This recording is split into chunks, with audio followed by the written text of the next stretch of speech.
Have you ever finished a day of doing nothing physically intense, yet your neck and shoulders feel like you carried a mountain? Have you ever sat for hours, your legs not obviously swollen, but your chest feels tightened, your mind feels covered by a dull gray mist? Welcome back to the channel.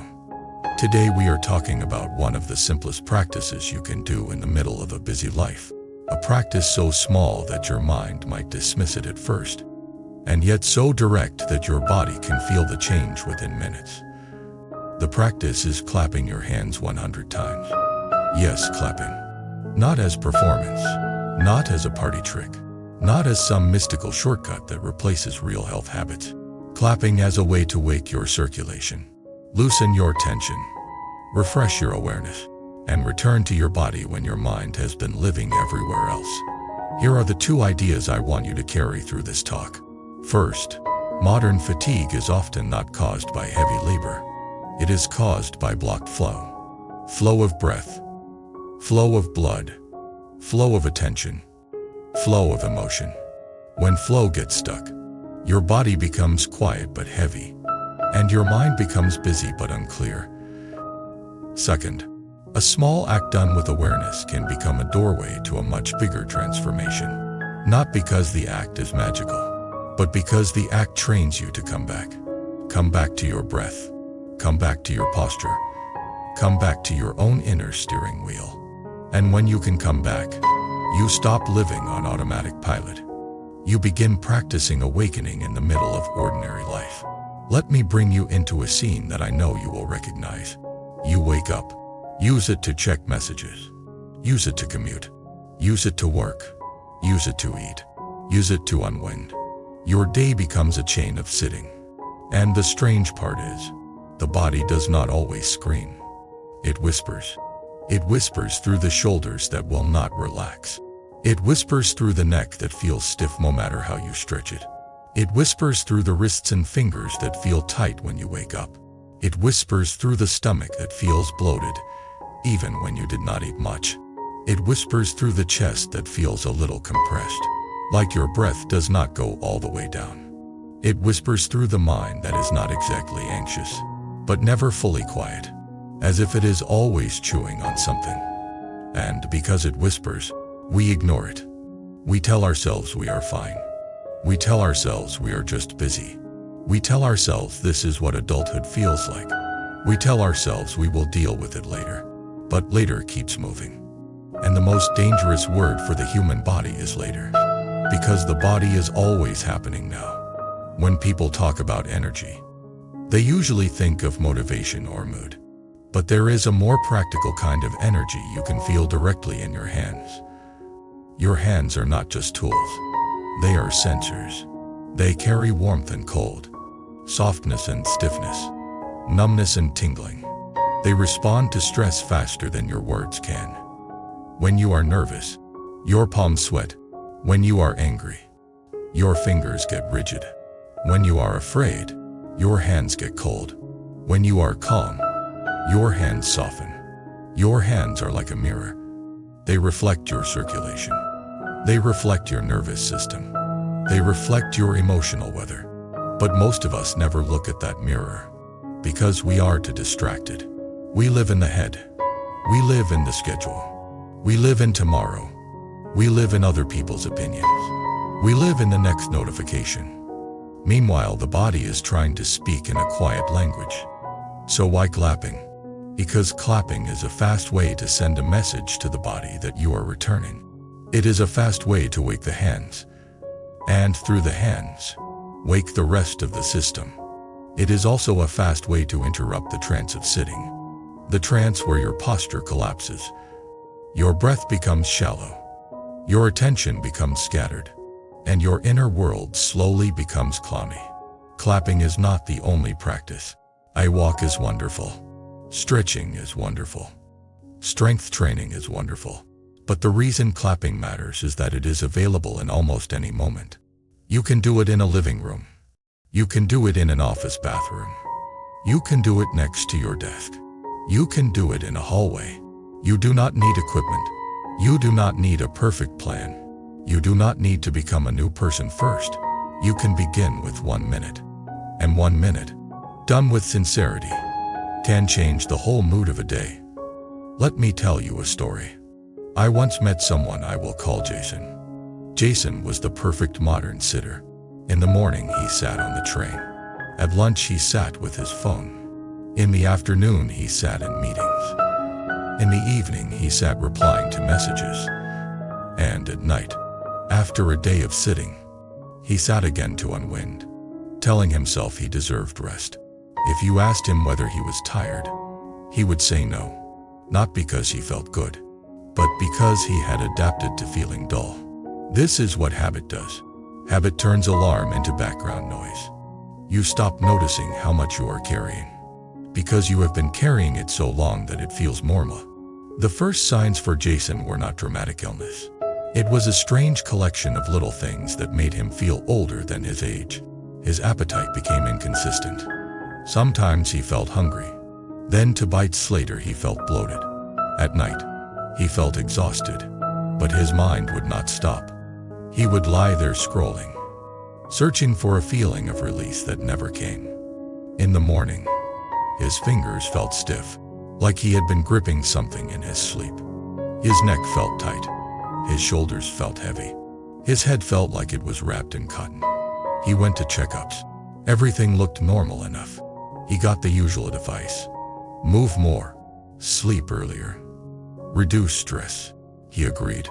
And then he returned to his life, where stress did not ask permission and time did not open a door for him.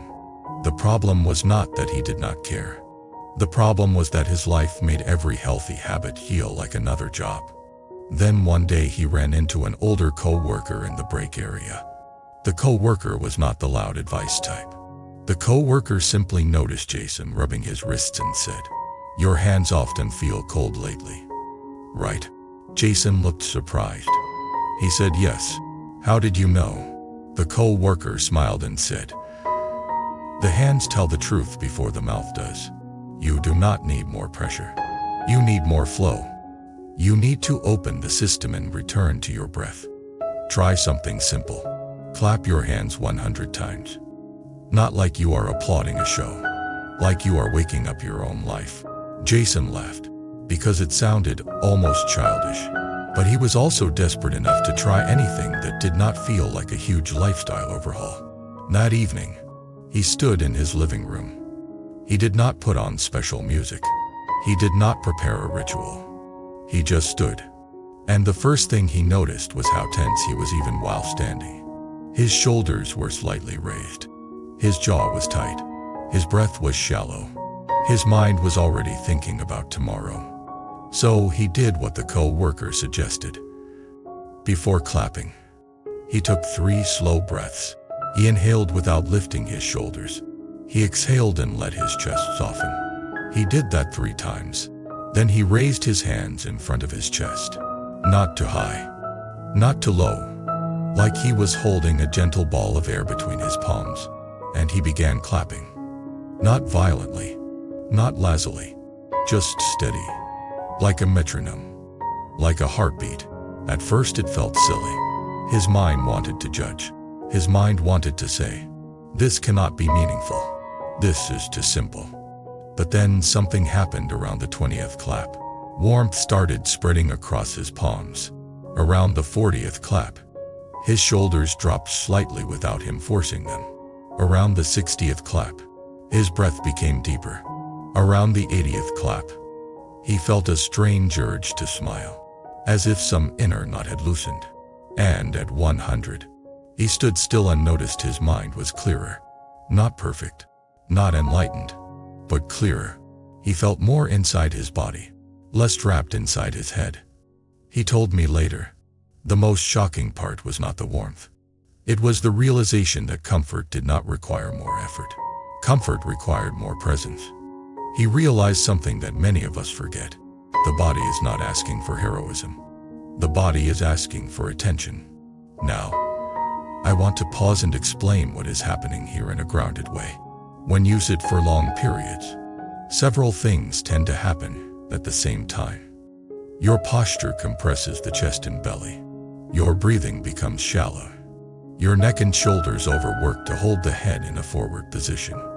Your hips become tight. Your circulation becomes less dynamic. Your nervous system stays in a low-grade alert mode, especially if you are staring at screens and processing information constantly. This combination creates a feeling that many people cannot name. It is not exactly pain.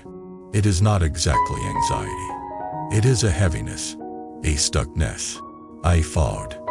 Clapping interrupts that. Clapping stimulates the hands. The hands have dense nerve endings. Stimulating them sends strong signals to the nervous system. It also creates vibration and warmth, which can encourage circulation. It asks the shoulders and arms to move. It changes the breathing pattern slightly. It forces your attention to anchor in the body. It is like knocking on the door of your own awareness. And when awareness returns, your breath ends to deepen. When breath deepens, the chest opens. When the chest opens, the mind feels less trapped. When the mind feels less trapped, emotion becomes less sticky. And that is why a small physical action can create a mental shift. This is where ancient wisdom and modern life meet in a practical way. The mind and body are not separate departments. They are one system. Your hands can influence your heart. Your breath can influence your mood. Your posture can influence your thoughts. So when people say, "I do not know why I feel so irritable after sitting all day," often the answer is simple. Your body has been holding you together under silent strain. And silent strain makes the mind impatient. Now, here is something deeper. Clapping is not only about circulation. It is also about awakening from the habit of abandoning yourself. Most people abandon themselves many times a day. They ignore thirst. They ignore tension. They ignore the need to stand. They ignore the need to breathe. They ignore the signals that say, "Slow down." And they do it because they believe they must keep going to be worthy. They believe rest must be earned through exhaustion. They believe their body is a machine that exists to serve productivity. They believe feelings are interruptions. They believe discomfort is normal. This is not just a health issue. This is a spiritual issue in the most practical sense, because abandoning yourself is a form of losing virtue toward your own life. Virtue is not only how you treat other people. Virtue is also how you treat your own body and mind. If you treat yourself with harshness, you become harsh. If you treat yourself with patience, you become patient. And patience changes destiny. Let us talk about one detail from the story that matters a lot. Jason took 3 breaths before clapping. That is the key.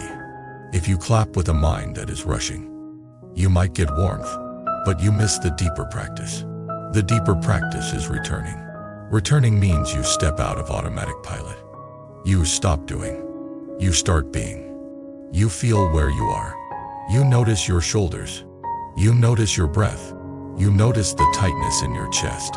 You notice the noise in your mind. And you do not fight it. You simply witness it. That witnessing is awakening. So clapping becomes more than exercise. It becomes a bell. Each clap says, "Come back." Each clap says, "Return to your hands." Each clap says, "Return to your breath." Each clap says, "Return to this moment." And when you return to this moment, you stop feeding the endless mental story that makes life feel heavy. Now let me tell you another story, because I want you to see how emotional patterns show up in the hands. There was a woman I will call Maya. Maya was a kind person, but she lived with constant inner pressure. She carried everyone.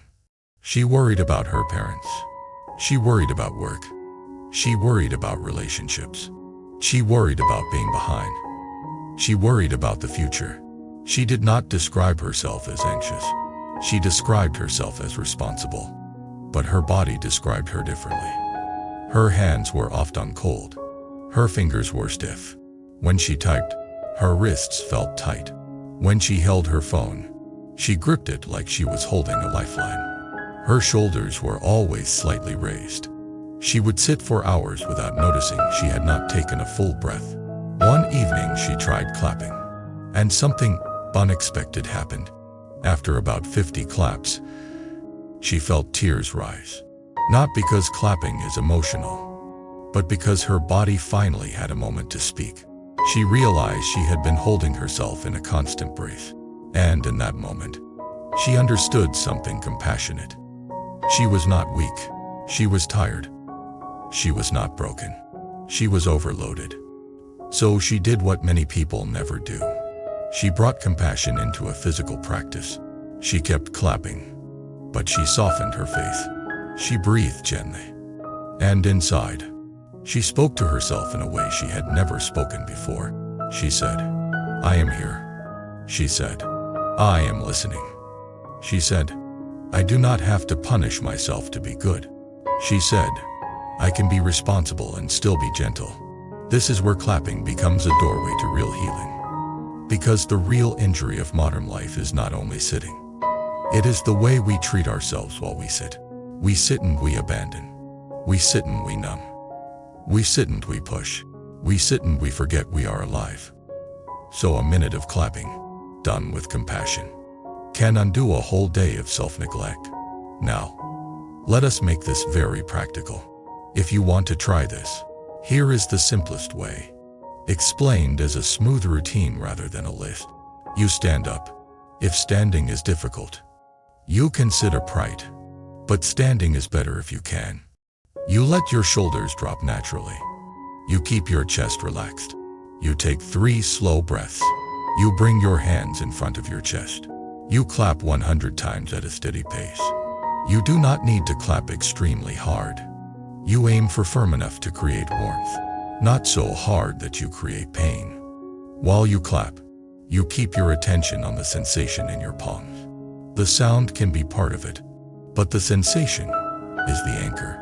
If thoughts pull you away, you simply return. After 100 claps, you stop and keep your hands close together without touching. And you feel the warmth, the tingling, the subtle pulse. Then you take one more slow breath and notice your mind. Some people feel immediate clarity. Some people feel slight lightness. Some people feel nothing dramatic. But they feel a small shift. The shift is the point. Because the shift is proof that you can change state quickly, without needing the whole world to change first. Now I want to talk about why 100 claps matters. It is not a sacred number. It is a practical number. It is enough repetition to create warmth and attention, but not so much that it becomes a burden. It is short enough to do daily. It is long enough to break the trance. And this is important. Do not turn clapping into another form of self-punishment. Many people take a gentle practice and convert it into a harsh project. They say, "I must do it perfectly." They say, "I must do it harder." They say, "I must do it longer." They say, "If I miss a day, I fail." That is not practice. That is pressure wearing the costume of discipline. Real cultivation makes you softer, clearer, kinder. So keep it simple. Keep it steady. Keep it compassionate. Now, let us go deeper into the idea of flow. Because the original message in your article is about returning clarity and vitality. Many traditions describe vitality as a kind of circulation. Not only blood circulation, but the way life energy moves through the body. When you sit too long, that movement becomes dull. When you move gently and awaken the hands, you encourage movement again. But flow is not only physical, it is also emotional.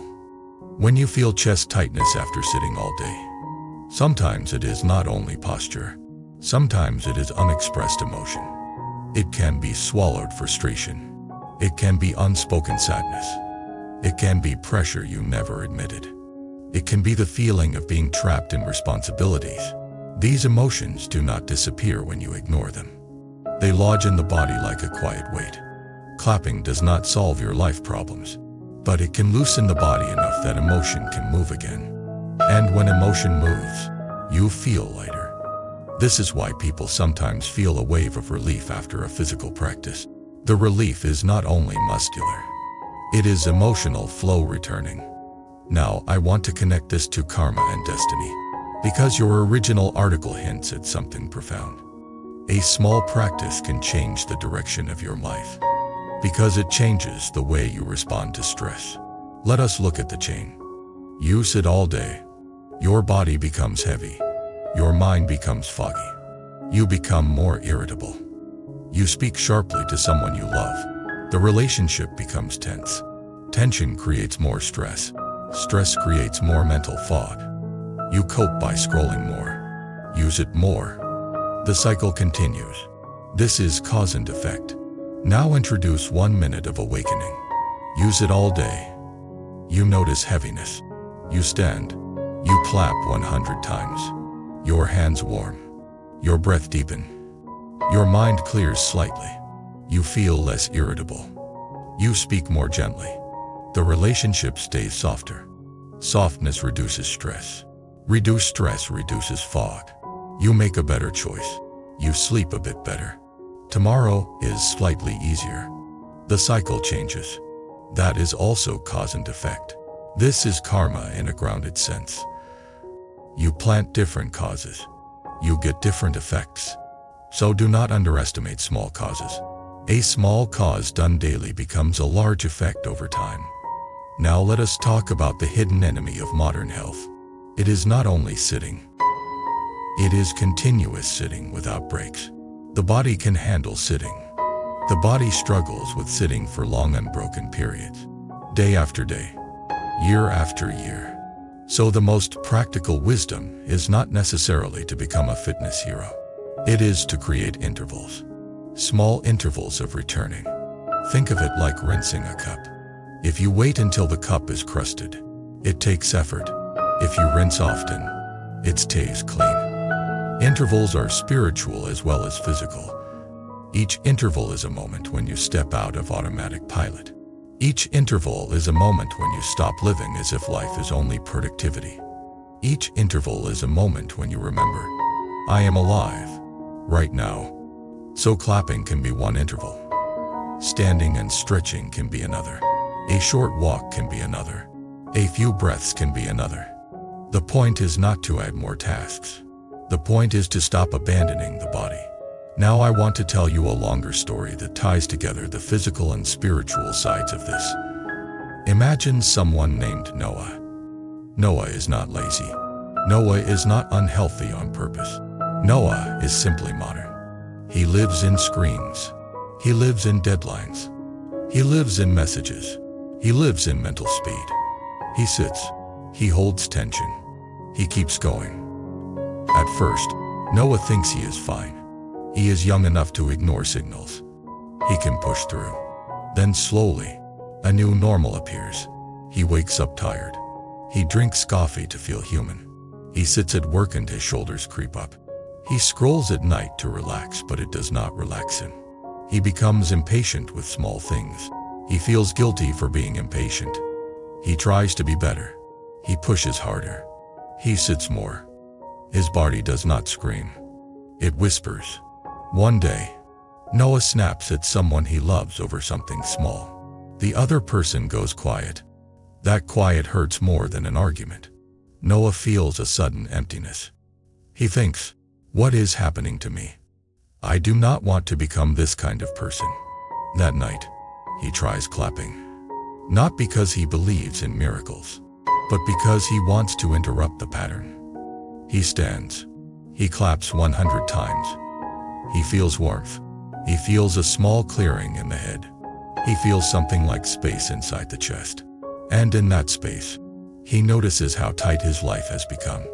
He realizes he has been living as if kindness is optional and speed is mandatory. He realizes he has been treating his body like a chair and his mind like a machine. So he makes a small vow. Not a dramatic vow. A practical one. He will create intervals. He will clap 100 times in the afternoon.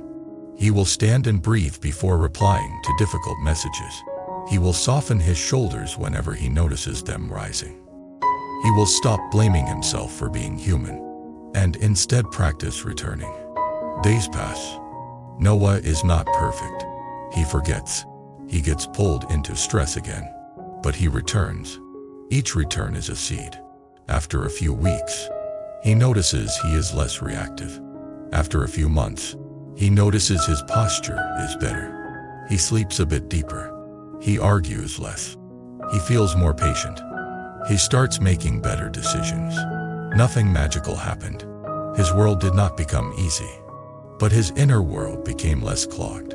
This is where the original article makes a powerful point. When the inner world unclogs, the outer world feels less harsh, because you stop carrying your life with a clenched fist. You begin carrying it with an open hand.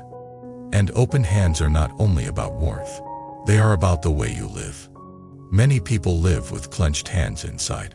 They are gripping outcomes. They are gripping control. They are gripping fear. They are gripping the need to be ahead. They are gripping the need to be approved. Clapping and warming the hands can become a symbol and a practice. It reminds you, open the hands, open the chest, open the breath, open the moment.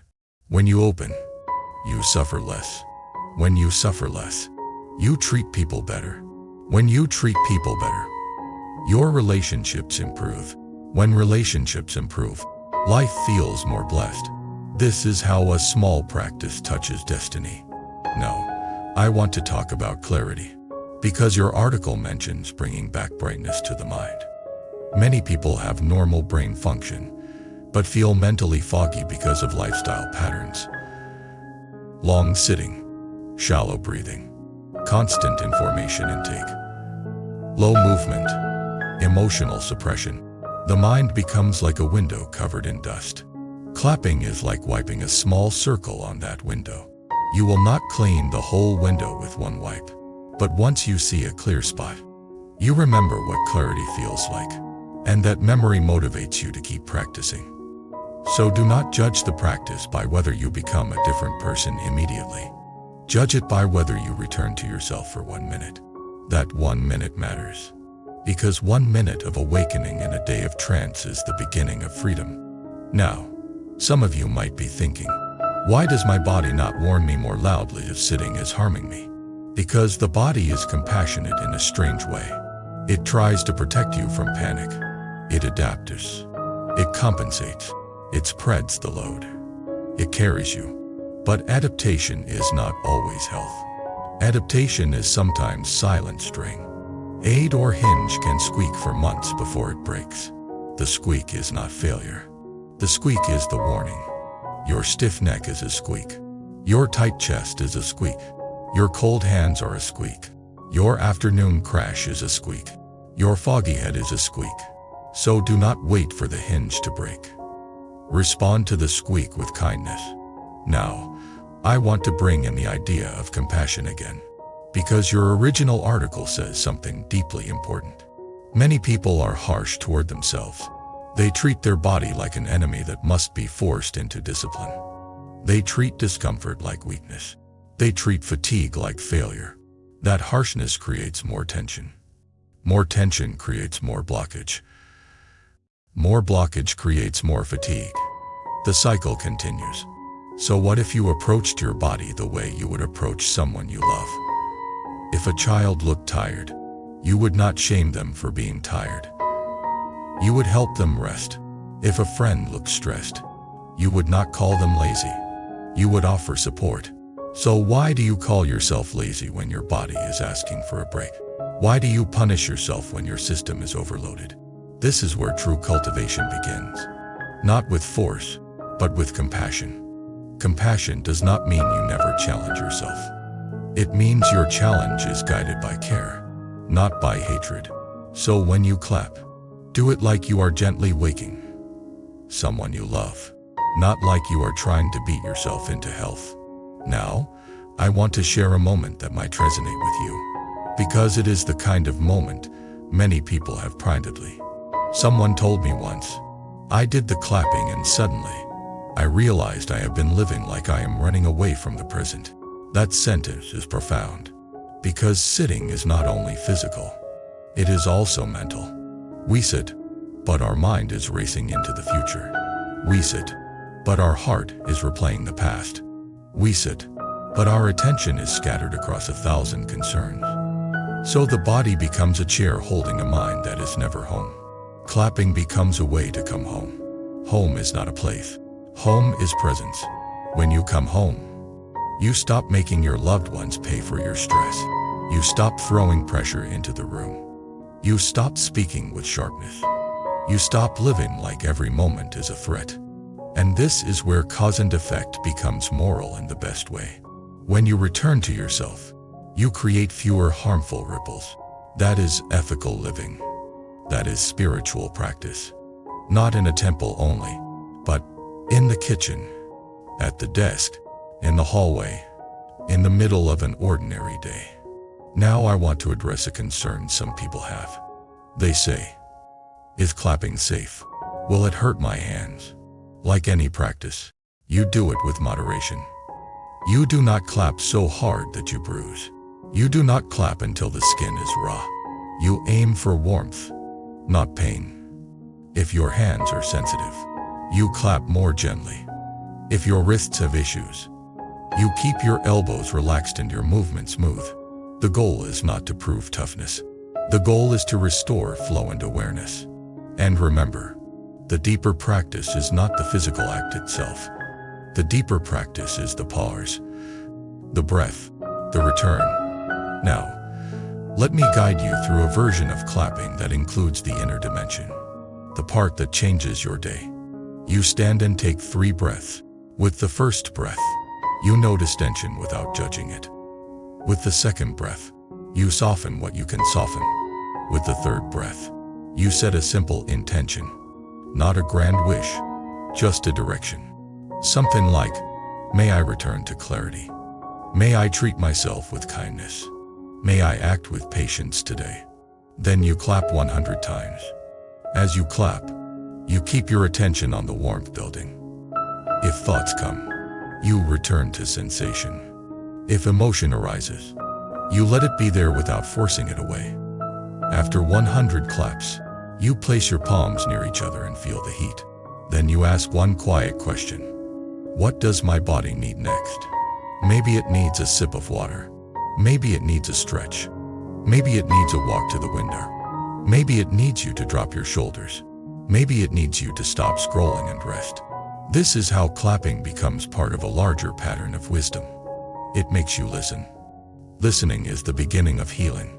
Now, I want to talk about how this small practice can affect your relationships, because that is a hidden blessing. When your body is heavy and your mind is foggy, you become less patient. When you are less patient, you interrupt people. You react faster. You assume bad intentions. You speak with a sharper edge. Then you feel guilty, and guilt creates more tension. So when you restore flow and clarity, even slightly, you become kinder. You become slower to anger. You become more able to listen. You become more able to respond rather than react. This is why a physical practice can be a moral practice. It changes your karma in the sense that it changes the causes you plant in relationships. A calm breath becomes a gentle tone. A gentle tone becomes a softer conversation. A softer conversation becomes more trust. More trust becomes more peace. That peace returns to you. Cause and effect. Now I want to share a simple reflection that you can carry, because it captures the spirit of the whole message. You do not need to wait until life calms down to take care of yourself. Life does not calm down by itself. You calm down, and then life feels more workable. Clapping 100 times is a way to practice that truth. It is a way to say, I do not need perfect conditions to return to myself. I can return now. Now, before we close, let us speak honestly about sitting. Sitting is not evil. Many of us must sit to work. The problem is forgetting to create intervals.